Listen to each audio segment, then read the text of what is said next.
Hi, I'm Ellen Rosenberg from the LA County Office of Education Board, and I want to thank Dr. Eduardo for this opportunity and welcome you all to Women's History Month.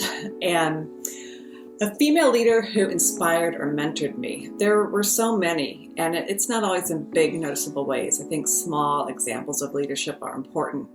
I would cite my mother, who was a high school arts teacher, my mother-in-law, who was a very spicy, feisty woman and that I learned so much from, as well as even small things. My Girl Scout leader, who was a very different example from my family, but an important one that helped structure me.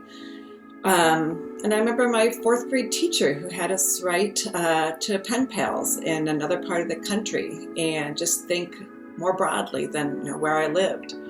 And in many other examples. One word that summarizes leadership to me is decisiveness.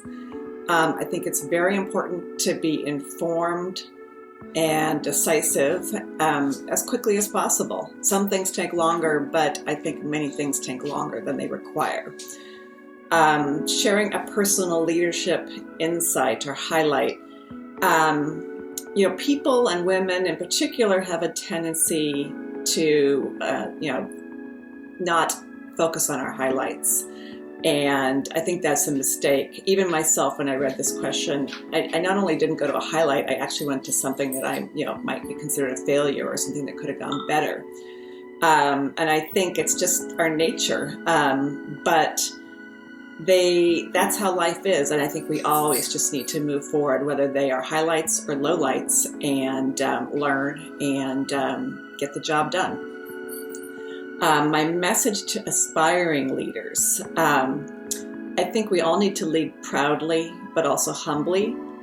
I personally think it's very important to lead by example, and that is literally and figuratively rolling up your sleeves and being involved, not just afar or to the side or in theory, but in practice. And with that, I wish you all a wonderful Women's History Month.